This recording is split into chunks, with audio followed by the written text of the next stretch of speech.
அன்பார்ந்த உறவுகளே, நேற்று குற்றாலத்தில் வெள்ளப்பெருக்கு ஏற்பட்டது. அந்த வெள்ளப்பெருக்கு ஏற்பட்ட பிறகு இன்றைய காட்சியை தான் நீங்கள் பார்த்துக்கிட்டு இருக்கீங்க.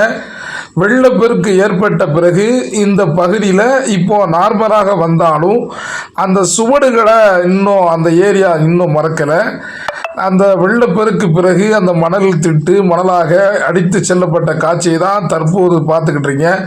அந்த பகுதியில் உள்ள கடைகளில் திறக்கப்படலை, எல்லாமே வியாபாரங்கள் இல்லாமல் அந்த வியாபாரிகள் இருப்பதை அந்த பகுதியில் உள்ள அன்பான செய்தலி என்ற நபர் நமக்கு அனுப்பிய காட்சியை தான் பார்த்துக்கிட்டு இருக்கீங்க.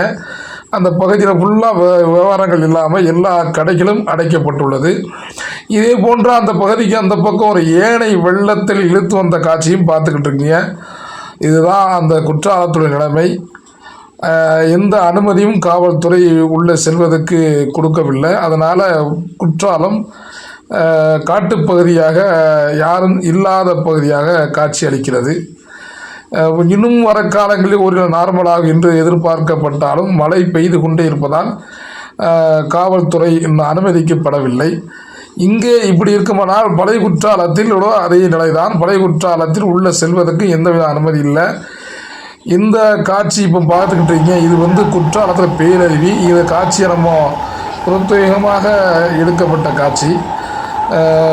காவல்துறை அனுமதி கொடுக்கப்பட்ட ஒரு இடத்துல ஜூம் பண்ணி தான் நம்ம எடுத்தோம். பாருங்கள் எவ்வளோ ஆக்ரோஷமாக அந்த அருவியுடைய வெள்ளம் போகுதுன்னு பாருங்கள். இதுதான் குற்றாலத்துடைய கரை புரண்டு ஓடக்கூடிய வெள்ளம். இதில் எப்படி குளிக்க அனுமதிக்க முடியும் பார்த்தா உங்களுக்கே தெரியும். அடுத்த பகுதியை பார்த்தீங்கன்னா இது பழைய குற்றாலம். இது ஒரு நண்பர் அனுப்பிய காட்சி தான்.